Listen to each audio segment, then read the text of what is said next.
हुण अगे आ जाओ त्रिया चरित्र। इहदे ते बड़ा रौला पाया जाता है। ये आपां इहदे ते 5-7 मिनट व्याख्या करके समाप्ति वल वधीए। त्रिया चरित्र, वो जेड़े त्रिया चरित्र ने ना 405 चरित्र समापत। गुरु साहब थर्ड पर्सन ने। एक राजे ते वजीर दी आपस विच गाथा चल रही है। मंत्री भूप संवाद। मंत्री भूप दे नाल राजे नाल गल करदा है। कारण की बनिया, राजे दे विआह बड़े ने क्योंकि कामी लोग हुंदे ने। एक जवान बच्ची नूं विआह के लै आया है ते राजे दा जिहड़ा राजकुमार सी, बच्चा सी, लाल सी, जवानियां भरपूर सी। वो जिहड़ी राणी विआह के लिआया राजा, वो लुभाएमान हो गई राजे दे बच्चे ते राजे दे बच्चे ने आख्या भी तू धर्म दी माता है, भावें मतरेई है, मेरा बाप तैनूं विआह के लिआया है, मैं तेरा संग नहीं कर सकदा। राजे नूं शिकायत कर दित्ती, उल्टी शिकायत कर दित्ती। अपनी हालत बुरी बना के, बस्तर अपने पाड़ के भी तेरा लाल मेरे गल पिया है, मेरी पत लुटन पिया है, मेरा संग करन पिया है। राजा गुस्से च आके कहंदा इहनूं सूली चढ़ा दिओ। अपने लखते जिगर नूं सजा दिवाउण लगा। मंत्री ने समझाया भी तू चरित्र नहीं जानदा इस्त्री दे, आ तैनूं समझावां, आ तैनूं दसां इस्त्री विच ये चंगे ते ये बुरे चरित्र ने, मर्द विच ये चंगे ते ये बुरे चरित्र ने। उत्थे कल्ले इस्त्रियां दे चरित्र नहीं, मर्दां दे भी लिखे ने। जे इस्त्री माड़ी हो सकती है तो मर्द भी माड़ा हो सकता है। जिथे कुचज्जियां मौजूद ने उत्थे सुचज्जियां बच्चियां भी ने। जिथे कुचज्जे मर्द मौजूद ने उत्थे सुचज्जे भी होए ने। जिथे रावण वर्गे कामी मर्द मौजूद ने, गनका वर्गी वेसवा मौजूद है, उत्थे सतवंतियां भी होईयां ने, उत्थे सतवंते मर्द भी होए ने दुनिया दे उत्ते। हुण चरित्र लिखण दी की लोड़ पै गई। वो मंत्री ने राजे नूं बड़े बड़े चरित्र दसे। उहदे च 5-6 चरित्र ऐसे ने जिथे कामुक भाषा वरती गई है। देखो, बच्चियां, भैणां, मावां, भाई वीर इत्थे बैठे ने। साडा सारियां दा पिता गुरु गोबिंद सिंह सच्चा पातशाह है।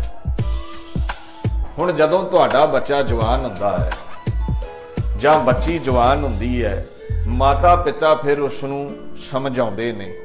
पिता कहता है ना भी धीए जवानी विच पैर रखिया है, वेखी बाप दी पग नूं दाग ना ला दे। ये विशा बड़ा समझण वाला जे, एकाग्रता थोड़ी जी बनाओ। महाराज साडे पिता स्वरूप ने। हुण बच्ची जवान होई ते माता पिता समझाउंदे ने पग नूं दाग ना ला दई, कोई बुरा कर्म ना करी। ते अपने लाल नूं भी समझाउंदे ने भी कोई कुकर्म ना करी, किते रावण वांगू लानता ना पल्ले पै जाण, समझाते ने। ते कई भी आखणगे जी चरित्रां दी फिर कथा कर दवो सारी संगत च, ते मैं हसदा ना भी अंतरी अर्थ ते कर दईदे ने। पर जदों स्थूल अर्थ करांगे, कामुक भाषा है, ते जदों काम दे विषय ते ज्यादा खुल के बोलीए असीं मैले लोक हैं, सानूं ठीक नहीं महसूस हुंदा। पर गुरु परमेश्वर साडे पिता स्वरूप ने ते माता पिता जिहड़ा है वो बच्चियां नूं हर हीले समझाउंदा है भी किते तिलकण बारी विच बच्चा डिग ना पवे, किते उजड़ ना जावे। ते मैं उस वीर नूं सवाल कीता भी चल मैं संगत विच कथा भी कर दवांगा, कोई गल नहीं है, सारे माई भाई भैणा वीर ही बैठे हैं, सारे कलगीधर दे ही बच्चे हैं। पर एक गल है भी जदों तेरे बच्चे ते जवानी आवे ना, किसी लड़की ते जवानी आवे, 18-20 साल दी उम्र होवे, ते की तू उहनूं चौंक विच 500 बंदा खिलार के फिर समझाउणा है काम दे विषय ते? फिर कोई जवाब नहीं हुंदा। लै इह किवें हो सकदा है? मैं क्यों भीड़ दे विच समझावां? ते मैं क्या मैं क्यों भीड़ दे विच संगत विच चरित्रां दी कथा करां? 5 विकारां चों काम दा विशा ऐसा है, इहनूं असीं संकोच के ढक के रखदे हां। ते जिवें माता पिता बच्चे बच्ची नूं एकांत विच ही समझाउंदे ने, काम क्रोध लोभ मोह हंकार चों लोभ मोह हंकार दी सिੱਖਿਆ 500 बंदे च भी मां बाप दे सकदा है, पर काम दी सिੱਖਿਆ कदे भीड़ विच नहीं दिंदा। विशा ऐसा है। ते मैं कहा फिर साडे बापू ने चरित्र लिखे ने ते एकांत विच बैठ के पढ़ के कोई अकल सिख लईए, रौला काहदा है? ते जे तुसीं 500 विच धी नूं नहीं समझा सकदे ते फिर मैं हुण दसो काहदी कथा करां? देखो काम दे विषय उत्ते दुनिया गुप्ती रही है, पर कलगीधर पातशाह जानते सन बड़े बड़े गांडीव मर्दां नूं भी काम ने मात पाई है। उदों हुंदा ही ये सी, जेड़ा जंग जितदा सी दूसरे धर्म दीआं इस्त्रियां नूं बेपत करदे सन। कलगीधर ने चरित्र लिखे, मेरा खालसा जंग जित भी लवे, पर इस्त्री नूं भैणा समझना है, वड्डी नूं मां समझना है, छोटी नूं धी समझना है, पर इस्त्री दा संग नहीं करना। चरित्र इसलिए लिखे भी अगर संग करोगे इन्हां चरित्रां दे विचले जेड़े राजे राणियां ने जिन्हां ने कुकर्म कीता, अज तक लानतां ने रावण दा पुतला फूकीदा है। ये हशर होवेगा। आ तिलकणबाजी है, इत्थे टोए ने तुसीं डिग सकदे हो, साडे बापू ने सुचेत कीता है। ते सारे ये 5-6 चरित्र 405 विचों इकट्ठे कर लो ते 2 अंग नहीं बनते, ते सिर्फ 2 अंगां करके सारी बाणी का खंडन कर रहे हैं। हुण थोड़ा जिहा आ जाओ, जे इन्हां शब्दां तो सानू कोई तंगी है ते आओ तुहानू इदां दे ही बचन गुरु ग्रंथ साहिब विचों मैं कढ के सुना दिंदा। काम दे विषय ते ने बाणी दा फरमान है, काम क्रोध काया को गल है, ज्यों कंचन सुहागा टाल है। जो सुहागा कंचन को ढाल है, इदां दा है। कंचन की है? सोना। सोना जेड़ा है ना, उन्होंने सुहागा ढालदा है, शुद्ध करता है। काम क्रोध काया को गल है, ज्यों कंचन सुहागा ढाल है।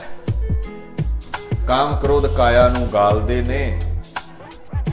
क्रोध लोभ मोह हंकार ते गुरु ग्रंथ साहिब ने बड़ी रचना की। काम ते भी रचना कीती ते दसम बाणी विस्तार है। हुण तुसीं कहंदे हो भी गुप्त बंदे अते इस्त्री दे जो गुप्त अंग ने उन्हां दा इन्हां चरित्रां च जिक्र है, क्यों कीता? ते मैं तुहानूं कह दिना भी गुरु ग्रंथ साहिब विच भी जिक्र है। एक बाप समझा रहा है ना, गुरु तू मेरा पिता, तू है मेरा माता। गुरु माता पिता है। जिवें मां समझा सकदी है अपनी धी नूं, बाप समझा सकदा है अपने बच्चे नूं, गुरु साडा माता पिता है। ते जे काम एडा ही माड़ा है ते मैं कई बार सोचदा ना भी इहदे चों ही पैदा होए जे ये काम इन्ना ही बुरा है, इन्ना ही माड़ा है, ते फिर पखे ना भाह भू लै लवो, पैदा ते इहदे चों ही होए जे। उदां ते दुनिया वेखी नहीं सी जानी, उदां ते दुनिया वेखी नहीं सी जानी। काम माड़ा उदों है जदों उछलिया। ध्यान दिओ मेरी गल वल। महाराज ने आख्या है भी नदी ओही चंगी है जिहड़ी दोहां कंढियां दे विच चले, ते जिहड़ी नदी दोहां कंढियां चों बाहर जावे उछले, वो नुकसान बड़ा करदी है। इस्त्री ते मर्द 2 कंढे चुन लए गए, ये घर वाली है, घर वाला है, जद सादा रिश्ता कायम है, इन्हां दा आपसी प्रेम दा संबंध है। बाणी विच इह जिक्र आउंदा है, एक जोत दोए मूर्ति तन फिर कहिए, सोए इन्ना प्यार चाहिदा है अपनी इस्त्री नाल, इउं लगे जिवें मूर्तियां 2 ने ते जोत एक है। ये बाणी कहंदी है पवित्र रिश्ता है गृहस्थ दा। एक कंढा इस्त्री है, एक मर्द है, इहदे दरमियान काम दा वेग चल रहा है, ये पाप नहीं है। ते जदों कंढियों बाहर हो गया, जदों पानी कंढियों बाहर हो गया, जदों इस्त्री गैर मर्द दा संग करन बाहर हो गई, जदों मर्द गैर इस्त्री दा संग करन बाहर हो गया, ते पातशाह कहंदे ने काम क्रोध काया को गाले, जिवें दोहां कंढियां चों पानी बाहर होया तबाही मचा दित्ती, इउं जदों तुसीं गृहस्थ दे बंधनां चों बाहर हुंदे हो ते फिर तबाही मचदी है, फिर पाप मचदा है। काम नूं कंढियां दे विच रखना है, क्योंकि जे कंढियां च नहीं है, बाहर है ते मुश्किल आउंदी है, ते जे नदी सुक भी जावे ते फिर दुनिया दी रचना नहीं होवेगी। इस्त्री ते मर्द दे संगम तो ही पैदा होंदे जे ना, सीधी जी गल है। कलगीधर पातशाह ने चरित्र लिखे भी काम नूं काबू विच करना सिख। रही गल शब्दावली दी, गुरु ग्रंथ साहिब विच आ जाओ, जो रे खुदाए मोहे तुर्क करेगा आपन ही कट जाई। इत्थे गुप्त अंग दी गल है, क्योंकि मुसलमान वीर सुन्नत कराउंदे ने। गुरु ग्रंथ साहिब विच भी गुप्त अंग दा जिक्र है, सुन्नत कीए तुर्क जे होएगा औरत का क्या कीजे। ये मैं तां समझा रहा, सुचेत हो, सारियां दा ही फर्ज है अपने गुरु दी बाणी ते पहरा देण दा। ये कोई कला कथावाचकों का फर्ज नहीं है। जो तू ब्राह्मण ब्राह्मणी जाया तो आन बाट काहे नहीं आया, ये केड़ी वाट की गल है? ये गुप्त अंगां दा जिक्र हो रहा है, उन्हां इंद्रियां दा जिक्र है जिथों साडी पैदाइश हुंदी है। देखो, कंता तू 100 सेजड़ी मैंडा हब्बो दुख उलाहे, की अर्थ है? तुसीं समझ लो, मेरे को व्याख्या दा ये समा नहीं है। समझो इन्हां गल्लां नूं। बाहां पकड़ प्रिय सेजै आनी, बाहां पकड़ प्रिय सेजै आनी, सुनबो सखी कंत हमारो कियो लो खसमाना। मेरे पति परमेश्वर ने सेज ते लिजाया मैनू। देखो, जिथे गृहस्थ दी गल है उत्थे पवित्रता ही है, पर गैर इस्त्री नाल सेज माननी पातशाह कहंदे महंगी है, पाप लगदा है। गैर मर्द नाल इस्त्री सेज माने वो पाप है, और 84 तो मुक्त नहीं हो सकेगा जेड़ा इन्हां कंडियां तो बाहर उछलदा है। रावण दा अज पता नहीं है लोकां नूं भी उन्हें की गलती कीती है। बाणी ने इन्हां नूं जरूर कह दिता, मूर्ख रावण क्या ले गया, कह दिता है। मूर्ख क्या है उसमें? लख कोई गवाहियां दवे भी रावण सच्चा सी, लक्ष्मण राम झूठे सन। गुरु ग्रंथ साहब ने रावण नूं झूठा कहा है। मूर्ख क्या है? अज बच्चे भी कह देंगे दशहरे ते भी पुतला फूकना है, जे पूछिए इतिहास की है कहते नहीं पता। कामी बंदे दी ऐसी दुर्दशा है, इतिहास पता होवे जां ना, अज तक पुतले फूकी दे ने, लानता ने रावण। एक गैर मर्द ओदी स्त्री नूं हथ पाया है, पाप कमाया है। केवल बीबी सीता नूं घरों लै गया है उठा के, बंदगी वाली है वो, संग नहीं कीता। इस गुनाह का ही फल यह मिलिया, गैर इस्त्री ते नजर रखने का फल यह मिलिया भी अज तक लानता ने साडे लई उदाहरण है। देखो, जन्म इंद्रे का जिक्र आउंदा दसम विच, पग लफ्ज आउंदा है। गुरु ग्रंथ साहब विच आ रहा, सहस शरीर चिहन पग हुए तो मन पछोताया। देखो, गुरु ग्रंथ साहब का ज्ञान हासिल कर लो, दसम ते उंगल नहीं चुकोगे। गुरु ग्रंथ साहब ते मेरे वीरां पढ़िया नहीं है, दसम ते सीधी उडारी ला दी है। गुरु ग्रंथ साहब की छतर छाया हेठ दसम बाणी पढ़ो, फिर उंगल नहीं चुकोगे। निमख काम स्वाद कारण कोट, कोट दिनस दुख पाए। घड़ी पल दे काम दे स्वाद विच बंदा दुख माणदा है, गैरां दा संग करदा है, समाज भी इहनूं लानतां पाउंदा है। जे लख इस्त्रियां भोग कर है, नवखंड राज कमावे है। कई कुछ है, बड़ियां पंक्तियां ने, भावें 2 दिन लगा रवां इत्थे मैं, ये नहीं है पर गल। सो समझो, गुरु ग्रंथ साहब दसम बाणी साडे माता पिता समान ने, ते माता पिता हर विषय तो अपने बच्चे नूं बचाउंदा है। क्रोध लोभ मोह हंकार दे नाल नाल काम तो भी सानू बचाउंदा है। ते पातशाह ने इसलिए चरित्र लिखे ने, इसलिए ये रचना कीती है भी जदों जंग जुद खालसा करे, जंग जित भी जावे, मुसली संग नहीं करेगा, मुसलमानां दियां इस्त्रियां दी बेपत्ती नहीं करेगा। इसे करके ही खालसे लिए ये प्रचलित सी। 18वीं 19वीं सदी विच बूहा खोल दे निसंग आए नी निअंग।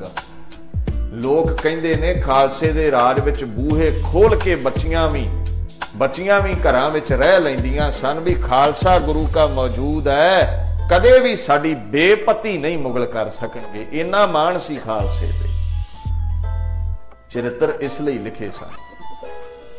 सिखां ने एक बार आख्या भी सी, महाराज साडियां बच्चियां दी बेपत्ती करदे ने मुगल जदों जंगली चले जाने, और वो शहादत मान लैंदियां ने, पत लुटवाउण नालों शहादत मान लैंदियां ने। ते असीं जे बदला लेना होवे कहंदे कदे भी नहीं, कदे भी इन्हां दी इस्त्री नूं किसे दी भी बच्ची नूं बेपत नहीं करना। एवें थोड़ी भाई गुरदास ने लिखिया है, एका नारी जती होए पर नारी धी भैण वखाणा, सिख नूं जत सत विच कायम रखण दे लई ये बरकतां पातशाह ने बख्शियां सन। अखीर ते जफरनामा है। दीन दुनिया दे मालक ने जदों सूरबीरता पैदा कर दी, 4 साहिबजादे शहीद हो गए। किते मेरा खालसा पंथ घबरा ना जावे, किते फिर पै पीत ना हो जावे, किते गुलामी दे संगल तोड़ ना सके। ते कलगीधर पातशाह ने उत्थे एक बचन लिखिया जफरनामे विच, आखण लगे चेहे मर्दी के अखगर खामोशी कुनी के आतिश दामारा फरोजी कुनी। की होया मेरे लगते चार जिगर दे टुकड़े, मेरे चार चंगियाड़े औरंगजेब तू बुझा दिते ने। की होया चंगियाड़े जदों बुझदे ने ना एक काम करदे ने। अज भी तुसीं वेखो लखां टन लक्कड़ होवे, लखां टन रूह होवे ना, एक चंगियाड़ा सुट दिओ सारी लकड़ तैस नैस कर देगा, सारी रूई नूं जला के राख कर दिंदा है। हुण वो चंगियाड़े को लगी अग है, उन्होंने बुझा भी लो, चंगियाड़ा बुझ भी जावे, अग इन्नी फैल चुकी है बुझ नहीं सकेगी। वो कहंदे कादी मर्दानगी है तेरी, चार चंगियाड़ियां बुझा के आखें भी जंग जित गया है, कलगीधर नूं जित लिया है। असीं सारे बच्चियां वाले हैं। उत्थे पहुंचे जिथे जफरनामा दीने कांगड़ लिख रहे ने, साडा किते रंचक मात्र नुकसान हो जावे, साडे घर विच किते किसे बिरध दी बजुर्ग दी 90 साल दी उम्र विच भी मौत हो जावे ते दुख नहीं सहिंदे असीं। इस उम्र नगाई है जिहदे नाल, जिहदे साए थले पले आ, वो बाप चलिया गया है। उस बाप नूं पुछियो जिहदा जवानी विच बचपन विच लाल चलिया जावे, केस पा बीतदी है, कंध विच टक्करां मार के मर जावेगा वो। ते जिथे चार लाल शहीद हो गए होण, उस बाप ते की बीतदी होवेगी। पर ये साडे वर्गा बाप नहीं है ना, ये ते खुदा दा अवतार है। चार लाल शहीद हो गए, कहंदे औरंगजेब चेहे मर्दी के अखगर खामोशी कुनी। कादी मर्दानगी है, चार चंगियाड़ियां बुझा दित्तियां। कहंदे जी औरंगजेब नाल सुलह सफाई करा दईए, तुसीं हार चुके हो, तुहाडे बच्चे नहीं रहे, तुहाडा पंथ उजड़ चुकिया है, तुहाडी नंदां दी पुरी उजड़ गई है, मखमली सेजां तो कंडियां ते आ गए, वो सुलह करा दईए औरंगजेब नाल। कौन बदला लवेगा तुहाडे लई? हुण तुहाडा ते कोई रिहा नहीं है। कलगीधर कहंदे नहीं, चेहे मर्दी, ये कादी मर्दानगी है, चेहे मर्दी के अखगर खामोशी कुनी। चार चंगियाड़ियां नूं खामोश कर दिता है, कादी मर्दानगी है कि आतिश दमारा फरोजी कुनी। कहंदे याद रखो, इन्हां चार चंगियाड़ियां ने बुझण तो पहला खालसा पंथ रूपी भांबड़ बाल दिता है। ऐसा भांबड़ बलिया है, औरंगजेब नूं कह दिओ तेरा दिल्ली चों तख्त साड़ के सुआह कर देवेगा। होया भी है। पातशाह दियां बरकतां नाल, दीन दुनिया दे मालक दी किरपा नाल, बाबा बघेल सिंह बागबा, जस्सा सिंह आलूवालिया, बाबा जस्सा सिंह रामगढ़िया वर्गे सतपुरुषां ने दिल्ली दे विचों मुगलिया सल्तनत चुक के पुट के साड़ के सुआह कर दिता सी। और वो तख्त, वो पत्थर जिथे कदे बह के गुरु घर दे खिलाफ हुक्मनामे जारी करदी सी मुगलिया सल्तनत, वो रथ दे पिछे पा के अमृतसर ले आंदा सी।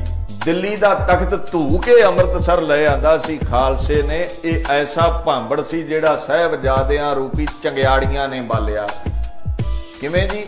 जदों बच्चियां दी कुर्बानी हुई ते हर एक सिख दे अंदर अंगारे पैदा हो गए भी ये मुगल एडे जालम ने। हर एक ने तलवार फड़ लई, मैदाने जंग विच कुद उठिया। गुरु दियां बख्शिशां नाल मुगलां दा 700 साल पुराना तख्तो ताज पुटिया भारत वर्ष दे अंदर। 1797 दे विच देखो कदों दा राज है। 1001 तो लैके 1797 तकरीबन 800 साल का ही राज बन जाता है। 750-800 एडा पुराना तख्त पुटिया है। दसम बाणी नाल वीर रस पैदा करके, गुरु ग्रंथ साहब नाल प्रेम रस पैदा करके, गुरु ग्रंथ दे रूप विच रहनुमाई दे के, दसम राही वीर रस दे करके दीन दुनिया दे मालक ने कले कले गिद्दड़ नूं शेर बना के भारत वर्ष दे लोकां दे गुलामी दे संगल तोड़े। ये शेर कह के फतेह बुला देवा, ना कहूं अब की ना कहूं तब की, गर ना होते गुरु गोबिंद सिंह तो सुन्नत होती। बाणी अते बाणे दे धारनी बना के महाराज ने किरपा कीती। हिंदुआं दी ते सुन्नत हो ही जानी सी। ਸਿੱਖਾਂ ਨੂੰ ਤੇ ਸ਼ਹੀਦ ਕੀਤਾ ਹੀ ਜਾ ਰਿਹਾ ਸੀ। ਔਰੰਗਜ਼ੇਬ ਇਦਾਂ ਦਾ ਬੇਕਾਬੂ ਦਰਿਆ ਸੀ। ਦਰਿਆ ਜਦੋਂ ਉਛਲਦਾ ਹੈ, ਹੜ੍ਹ ਆਉਂਦਾ ਹੈ, ਤੇ ਫਿਰ ਮਹਿਲ ਜਾਂ ਕੁੱਲੀ ਨਹੀਂ ਵੇਂਦਾ, ਹਰ ਇੱਕ ਨੂੰ ਰੋੜ ਕੇ ਲੈ ਜਾਂਦਾ ਹੈ।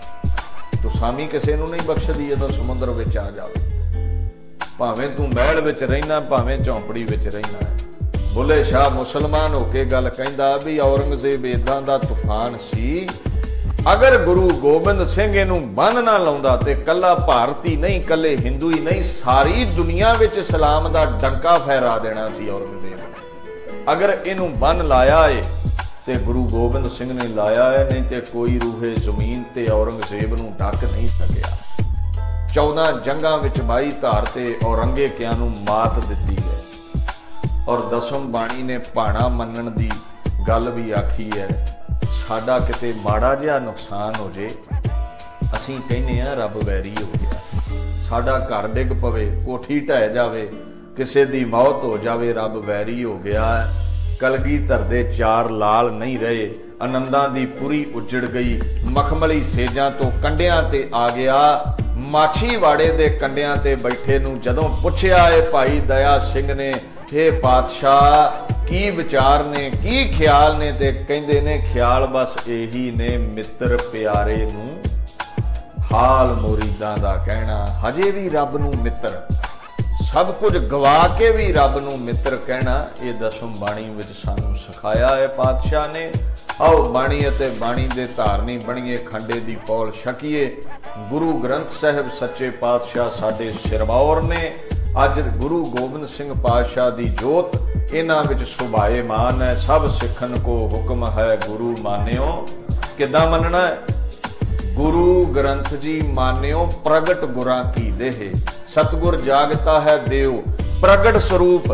ਤੇ ਜਦੋਂ ਪ੍ਰਗਟ ਸਰੂਪ ਬੈਠਾ ਹੈ ਫੇਰ ਹੀ ਚੌਰ ਹੁੰਦੇ ਨੇ, ਫੇਰ ਹੀ ਪਹਿਰੇਦਾਰ ਖਲੋਤੇ ਨੇ, ਫੇਰ ਹੀ ਰੁਮਾਲੇ ਚੜਾ ਰਹੇ ਆ। ਜੇ ਨਿਰਾ ਗ੍ਰੰਥ ਹੋਵੇ ਫਿਰ ਕਾਹਦਾ ਚੌਰ ਹੈ?